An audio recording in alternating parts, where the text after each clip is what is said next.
Yeah, 3 straight seasons of winning a championship, 3 straight seasons of the NCAA tournament. I was pretty excited when we got 3 straight seasons of 20 wins. I thought that was a pretty good accomplishment, but obviously pales into comparison to this. Just awesome, and so proud of our guys. And doing it in the style we did today with Dylan going down. Obviously, you don't want that, but it shows what a great team we've became. Where Dylan's one of the best players in the country, but we were able to win, without him and do it really in spectacular fashion.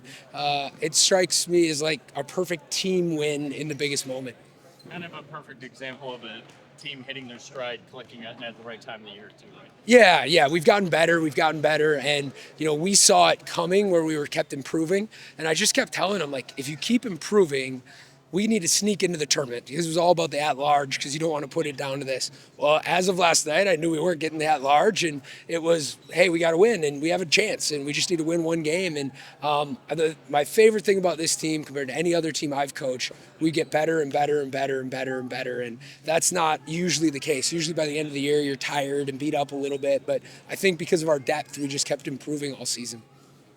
You didn't want to script out any way like that happened today, but you made your own script eventually. Yes, yeah, no, and it's it's kind of the worst case scenario for our team, because we're only playing 3 big guys and we start them all. So when Dylan goes down, you're like, how are we going to even like functionally get through this game? And Brandon and Peter, who haven't been playing much, step up and give us huge minutes in the first half, and I thought helped us a lot in the first half. And it's just such a cool team thing, and that's been what we've all year tried to get this team to be. Last year we had the best player in the league. We probably had the second best player in the league last year, Dylan. This year we weren't. We had Dylan, but we weren't that. We had to become this cohesive team. We had no all-conference players except Dylan. None. We had no all-defensive guys besides Dylan. And what I think it means is our 2 through 12, 13 are that good. And that was the strength of our team all year, and it showed. How about the defensive effort? This team scored 93 points on Ferris yesterday. You had them at 18 after a half. I mean, defensively, you needed to perform on that end of the court today too. How did they do that? Well, and I think this is like the kind of stuff people should talk about more.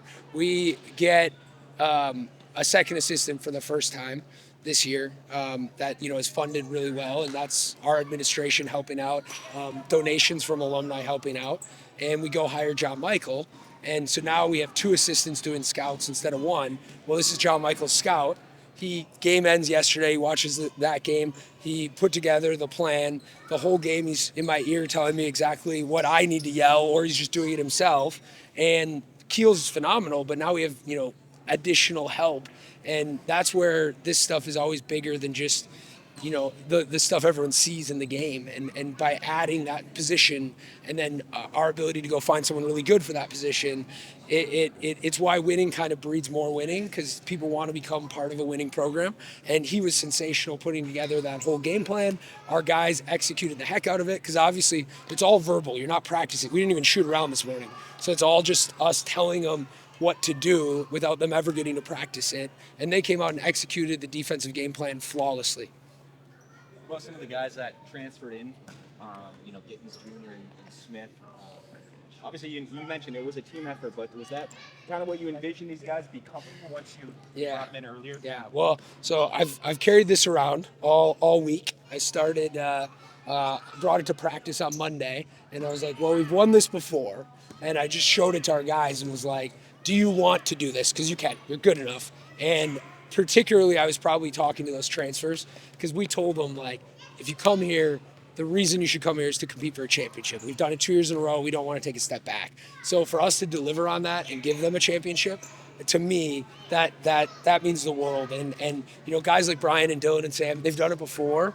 Now they get to share it with these guys, and it's super, super special. And now they'll get their own ring. That was the point. Win a couple games and you get a ring. And it was 3, and then it was 2, and then it was 1. And now they're champions, and no one will ever take that away from any of those guys for the rest of their life. And I think the cool part that I've seen already, now they'll have a relationship with Northern Michigan. Yeah, they were only here a year, but that year now is going to have a different place in their basketball career than it would have if we didn't have this.